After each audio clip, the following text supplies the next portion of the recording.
I'm Janet Morena, Executive Director of Priests for Life. Welcome to Just Ask Janet.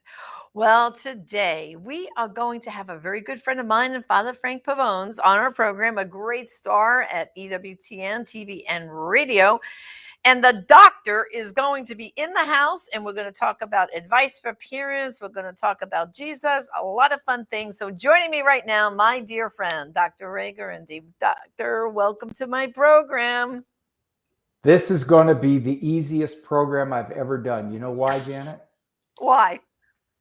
Because you said just ask Janet. So anybody, anything they ask me, I'll just say just ask Janet. Yeah. That's it. Okay. That's all I got to do.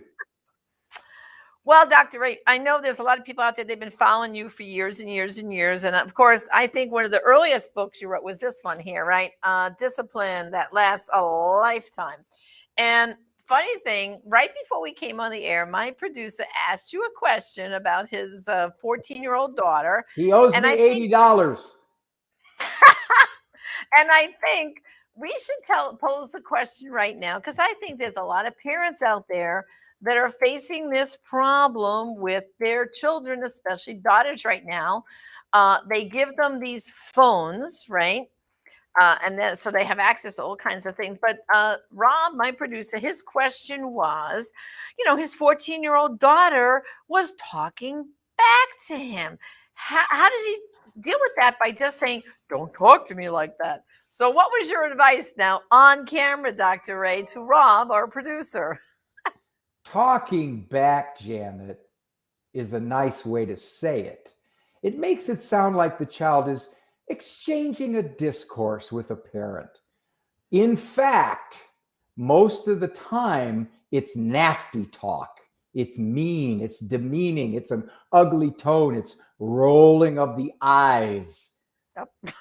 I tell parents, God gave you 10% of the commandments. He mentioned you by name. Honor thy father and thy mother. As a shrink, the number one problem I see, behavior-wise, is nasty talk, disrespect, dwarfs all the others. Now, why is this? A lot of reasons. But I think parents have gotten to the point where they allow an awful lot of it.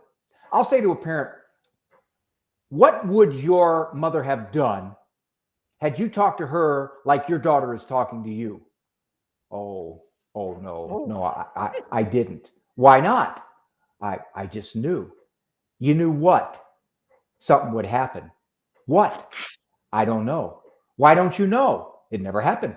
Why didn't you do it? Something would have happened. What? I don't know. Who's on first? I don't know. Third base. It speaks of the perception of authority. A rule we had in our house with our passel of kids, in any way, shape, or form, you do not talk nasty to your parents. You just do not. There will be immediate consequences. There will be strong consequences. It's just something that you don't do. And that was a very early rule, and it created so much more peace in our family. So sometimes I'll ask parents, well, what do you do when your child talks that way? Well, I tell her, you better not talk that way. What do you do? Well, she knows we don't tolerate it. What do you do? If she gets a warning, I'll tell you that. We don't put up with that kind of talk. What do you do? After about my fourth do, they go, oh. What do you do? That's right. Now, I would tell Rob. And so, Dr. Ray, the point here is actions have to have consequences, right? So if they talk back to you, you don't tolerate it, but then you have to inflict some sort of punishment. Oh, you right? can't use, Janet. What? You can't use that word. It's so psychologically inappropriate. We have to speak of natural repercussions.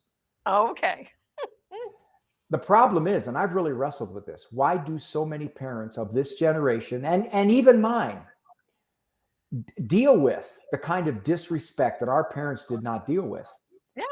One of the reasons is me, the shrinks, the experts.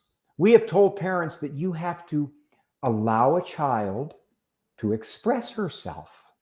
You want to know what's on her mind. If she disagrees with you, you need to hear that. That's true. as long as it's done respectfully. The problem is parents allow expression of feelings that is really ugly. And it distorts the relationship. Parents will say to me all the time, I don't like my own kid. Well, I tell you what, if my friends talk to me the way your child is talking to you, I wouldn't like my friends either. That's the first thing. And the second thing is, it's not good for the child. This doesn't help the child at all to treat their mother or their father, the people who do more for them than everybody else in the world put together, with the least respect. Just some thoughts. Any more is going to cost you money. Any more is going to cost you money. Any more is going to cost us money. And then before I get into your newest book in a minute, one more piece of advice, because I know Teresa Tamio and I, we've covered this on the Catholic View for Women on EWTN many times, but cell phones now, okay? I cringed that my own granddaughter is going to be 10, and for Christmas, they just got her own phone at 10. And when I heard this, I flipped out with my daughter. I said, you're kidding me. You're really kidding me? What can you say to these parents that are now giving these kids phones? I say it's a portal into evil, right? How are you going to watch everything that they can access on these phones, right? The average age, your niece is getting a smartphone. It's not a cell phone. It's a smartphone. It's a computer in the hand at age 10, which is now the average age that kids get smartphones in our culture. Parents will say to me, what is the biggest mistake I can make as a parent? Oh, that's easy. Give them a smartphone. At age 12, 13, 14, 15, give them a smartphone. It will bite you. You will find that out. And the reason it won't bite you is because you didn't find out. That's a 90+% rule. It's automatic. Do you know how many boys ages 11 to 19, Janet, have seen pornography? I have no idea. How many? Over 90%. Oh my good. And it's on the phone, right? Well, yeah, of course. Of course. Yeah. Absolutely. There's no doubt. And the stuff that comes through social media. Yeah. It's terrible. So it'll confuse their gender. Confuse their gender terribly. Yeah. There's all kinds of surveys that have said this. Social media really pushes gender confusion. Wow. Mm-hmm. Well, I hope parents realize, I think when you said get a flip phone instead of a smartphone, because some parents use the excuse, Dr. Ray, that, well, in case the kid needs me and practice ended early, they have to be able to call me, you. Well, a flip phone will do that, won't it? I have two answers to that. One, if you offer a child a flip phone, because that's the excuse that children give you, because they know that's a parent's soft spot, say, okay, you're right. Here's a flip phone. The 92.7563% of children, that's just my rough estimate, will not take a flip phone. Oh, there's no way I'm going to use that in front of my, mom, no, flip phone. So that's the first thing. The second thing is this. How am I going to get a hold of you? Well, from what you tell me, every single one of your friends has a phone. Use one of theirs. That's a good one. I like that. Use your friend's phone. Anyway, Dr. Ray, you have written so many books. Like I was just holding up a few of them here. Discipline That Lasts a Lifetime. I like this one. When faith causes family friction, as we know, that's everything that you shouldn't be talking about at the Thanksgiving or Christmas or Easter table, right? Because then there's all this colliding. But I'm really interested here in your newest book, Jesus, the Master Psychologist. Listen to him. I never thought of Jesus as a psychologist, but what made you come up with this whole concept for this book? One of the dumbest things that people can say about Jesus, and when they say it, they think they sound smart. Jesus was a good man. Janet, I'm a shrink.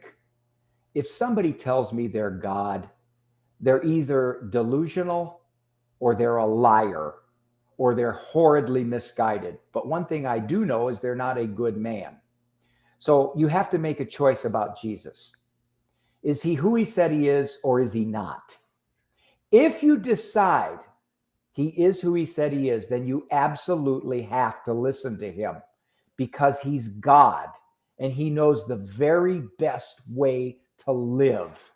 And when he tells us those ways, if they disagree with modern psychology, or if they disagree with the way Ray Guarendi wants to run his life, we're wrong. He's God. He knows the best way to live. That's true. That's true.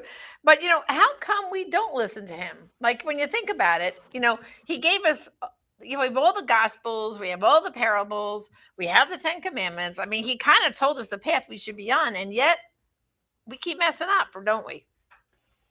He gave us principles. The Uh-huh. problem is we've become a how-to society. In other words, if Jesus says, don't be anxious about tomorrow, or if he says, when you're insulted, turn the other cheek, the question people will immediately ask is, well, how do I do that? Tell me how to do that. You're the psychologist. Give me the formulas. Let me do it. How do I stop being so nasty to my sister-in-law? Oh, stop being nasty to your sister-in-law. Well, how do I get to work on time? Get to work on time. See, we overcomplicate things.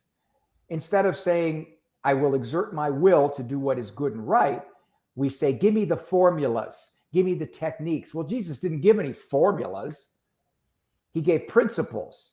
He said, here's what to do.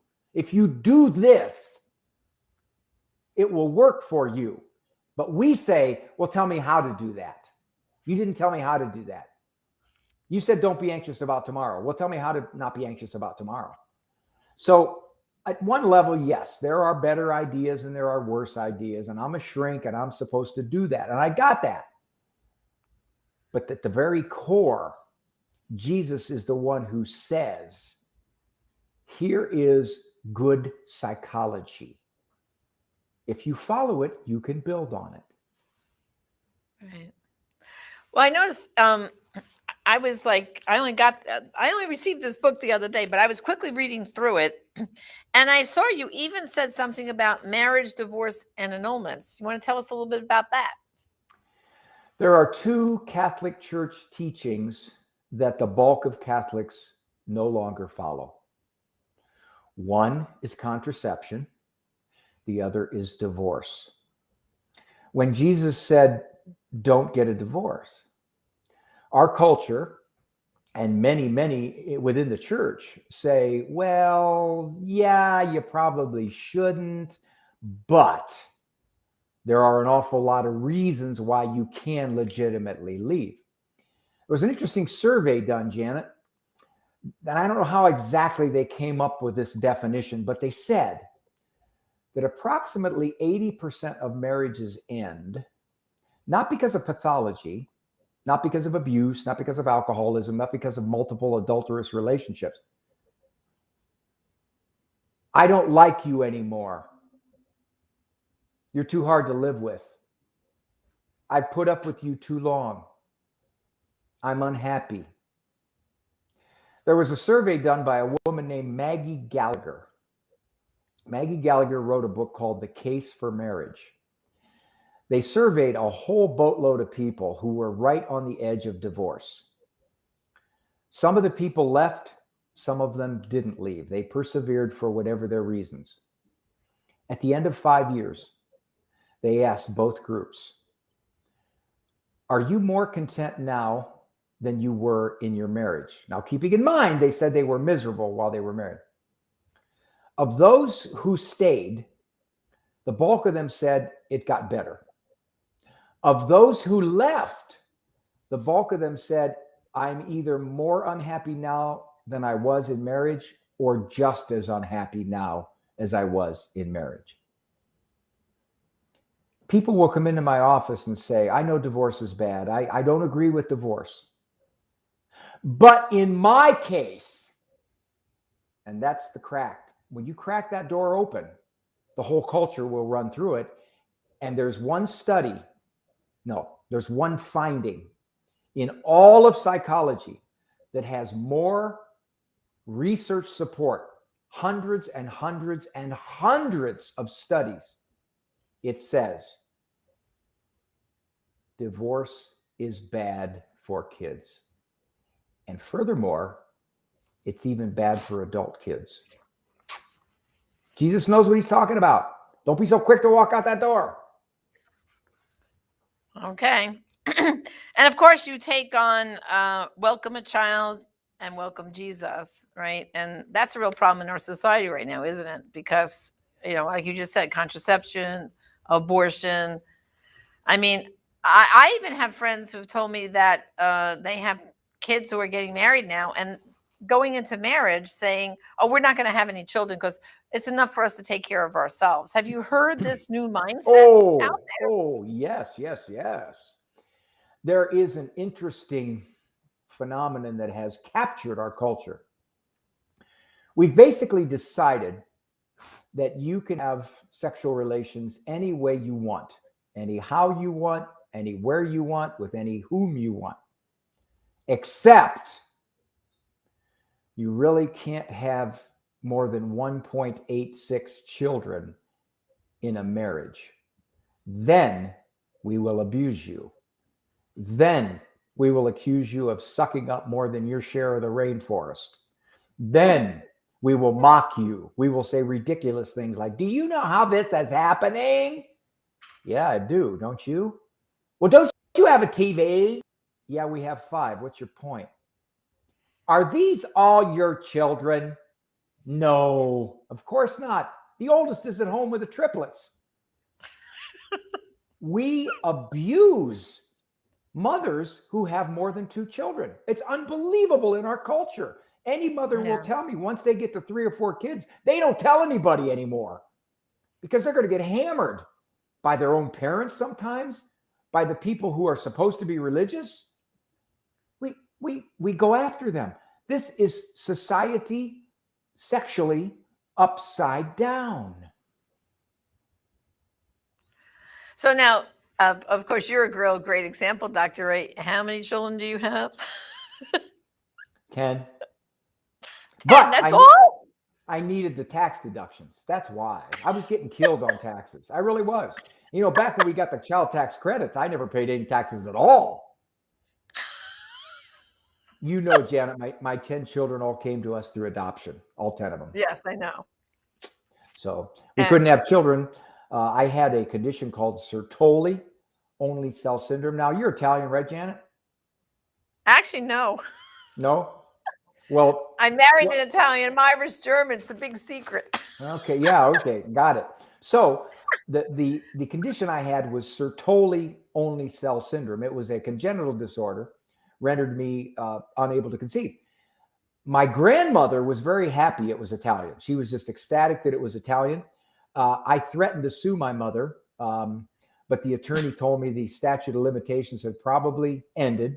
So I told my mom, I said, this better not happen again. So we adopted.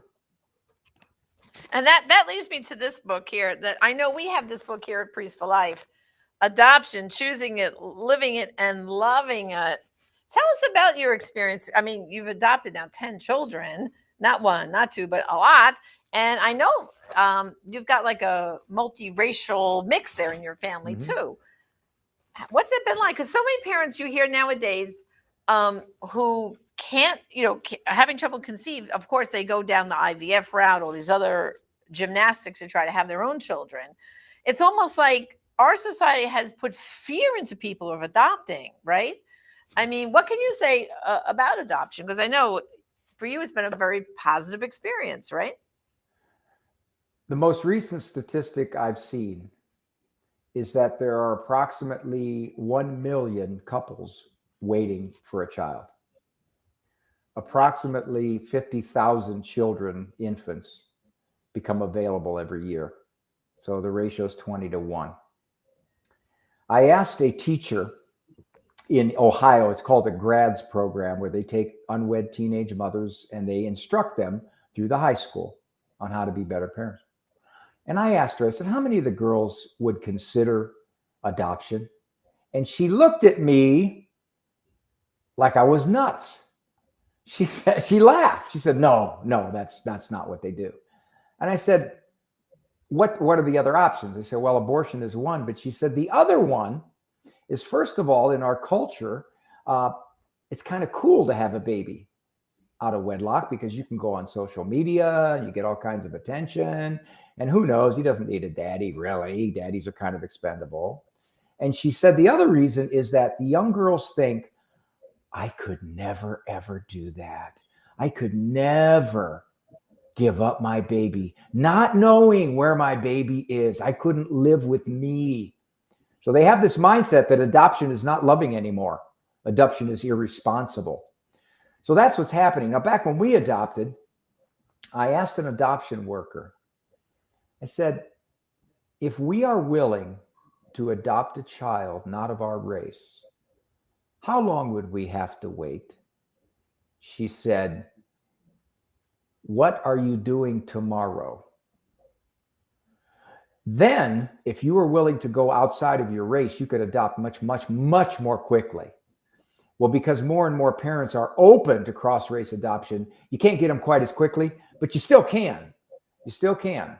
Many people want an infant of their own race, and that sometimes can take a while. But if you're willing to go special needs or multi-children or children of other races, you can still adopt in a relatively short period of time.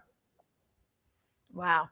And so overall, well, first of all, your children now, how old is the youngest and the oldest? Like, what's the range of all your adopted children? There's 12 years between my children.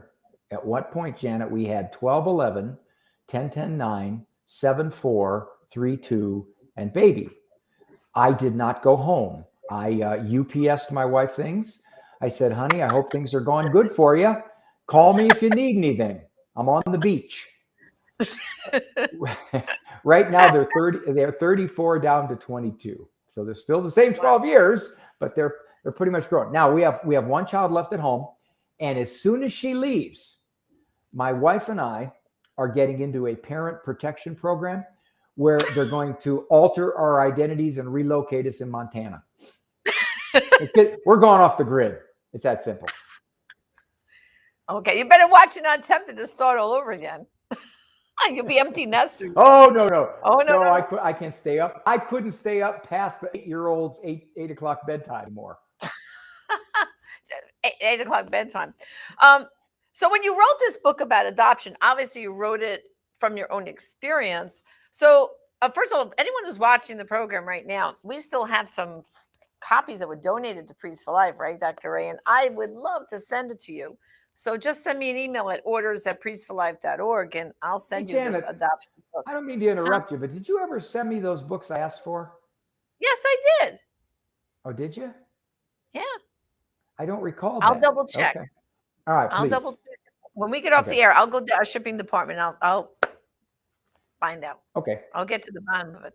But anyway, for people that are considering adoption, this book should kind of help them, shouldn't it? The book does two things. It takes on the anxieties and the question marks that people have prior to adoption. For example, can I love this child as much as I could love a biological child of my own? What will my family do if I adopt a child of another race? Maybe I won't feel the attachment that I should have. Or how much will this cost? I've read these stories where people have to go overseas for 4 months and they pay $37,000, and I can't afford that. So I address that. Or what if this child has behavior problems? What if this child has a developmental diagnosis? Can I handle that? What if my spouse doesn't agree? I want to adopt, he or she doesn't. Now what? How do I navigate that? So I deal with all the anxieties. When do I tell them about the adoption? Deal with the anxieties. And then after you've adopted, I deal with some of the most common questions I get. Adoption. How do you approach the adoption talk? What happens if you don't feel quite the attachment to this child because he's difficult to raise and you're feeling guilty because You really, really have a warmth towards your other two natural children, but this child is a behavior problem. So now you're struggling a little bit with your own warmth towards this child. So I deal with the stuff that occurs after the adoption. Here's the big one. Here's a big one, Janet. We're going to re-release this book, by the way, in November. It's planning on being released. The question is, am I called to adopt? People would say, does God want me to adopt? And I usually say, well, it's not a feeling. If you're wondering about it, he wrote it down. In James, the letter of James, he said, this is faith that is pure and undefiled before the Lord. We take care of the widows and the orphans in their distress. Jesus said, whoever welcomes a child welcomes me. So our Lord clearly has a heart for opening up your home. Yeah, not everybody can, obviously. But if they're on the fence, and they're saying, well, I'd like to, but I'm not sure. I don't know what God wants. Well, he already told you what he wants. Now you got to decide what you're going to do about it. Right. And there's one more thing while we're still on adoption. I think this is more prevalent today than years ago. Years ago, they were sealed adoptions and they couldn't easily find out who were the birth parents. But nowadays, with all these open adoption things, I know I've heard some couples that, on the whole thing about down the path of getting adopting, saying, oh, but what happens now if the kid is like your kids, older, young adults, and they want to find their birth parent? And how does all that work out? Because I think that's a fear that then the child will reject the adoptive parents for the birth parents. How do you? Well, first of all, that almost never ever happens. Almost never ever. Most adopted children view, the vast majority of adopted children view their adopted parents as their parents. Okay, Janet, if you were to go on the basis of pop media or Sunday night miniseries, what percentage of adopted children would you guess seek out birth parents? Oh, well, if you watch the stuff that's on TV, it looks like 100% of them do it. You know what I mean? That's, I think, because that's the Hollywood scenario that I think gets implanted in people's minds, that this kid's going to reject you because he's going to go find the birth parents and say, oh, the mommy I never had. That's who I want to cling to. And that's what I'm talking about, Dr. Ray. That's the scenario that Hollywood builds. And it gets everyone afraid. 100% according to the media, right? I think so, yeah. Do you know what the actual percent is? What? Under 10. Wow, under 10%. Under 10%. Now, of our 10 children, we have had 3 seek out birth parents. 2 of them were half brothers and sisters, so they sought out the same birth parent. In the end, it didn't work out. Okay. The birth parents, in many respects, were still struggling in the same ways that they were when they lost the children. I talked to an attorney, a family law attorney, and he says the same thing. He said, even though there are those cases where there's this warm reunion, in a very high percentage of the cases, it's not a warm reunion and it doesn't work out so well. That's the reality. It's the reality. It's just the way it is, especially nowadays, because an awful lot of children available for adoption are what you would call at risk. They've been removed from their home. They're in the custody of children's services. They're a foreign born child. They're overseas. They're in an orphanage or they're in an overseas foster placement. So because of that, these are children who either don't have the option to seek out birth parents or their own birth parents. For example, some of our kids' birth parents are dead. It's already happened. They've already passed away because of their lifestyles or risky lifestyle. Yeah. Amazing. Well, I hope that you've helped inspire some people who are watching. Well, first of all, I just want to remind them about this wonderful book. We still have some copies here, so you can contact me, orders@priestforlife.org. But like Dr. Ray said, there's a new version coming out in the fall. And all your books, Dr. Ray, are on drray.com, correct? Yes. Yes. And by the way, Janet, I sent you a scratch a and sniff scratch book. and sniff book. What? No, you did not. You sent me Raising Upright Kids and Jesus. I did. I did. But anyway, I just love listening to all your practical advice. I really do. I hope a lot of other people really are enjoying it. Get your books, read them, because part of the problem we have today is too many people listen to everyone else out there for advice about raising their kids, which is totally the wrong way. There is such a thing as good discipline. Unfortunately, I just love that phrase, Dr. Ray, when they talk to kids and say, now use your words. Did your mother ever say that to you? Not me. I never got to use my words. We were told to shut up, be quiet. Use my words? No. Well, yeah, my but phrase, Janet, you are more than making up for it. All those words you had to stifle, you're compensating now. absolutely. No, but we were told when I was a kid, I always remember being told, children should be seen and not heard. Do you remember that one? I remember that one. Remember it well. Now it's use your words, sweetheart. Well, anyway, brothers and sisters, I hope you enjoyed my chat here with Dr. Ray Garundi. And he always has new books coming out, but the newest one, I love this one, Jesus, the Master Psychologist. Listen to him. I guarantee you, get this book at drray.com. It will improve your spiritual life, guaranteed. If we listen to him, we'll get in a lot less trouble. So thank you, Dr. Ray, for joining me today. Janet, as always. Well, brothers and sisters, thank you for joining me too on Just Ask Janet. And just remember, those great books by Dr. Ray, go to drray.com. I highly encourage you, get one of those copies today. And if you want the adoption book, I'll send that to you as a gift, a free gift for those who watch Just Ask Janet. Just shoot me an email at orders@priestsforlife.org. Until next time, this is Janet Morana, Executive Director of Priests for Life. God bless. Hey.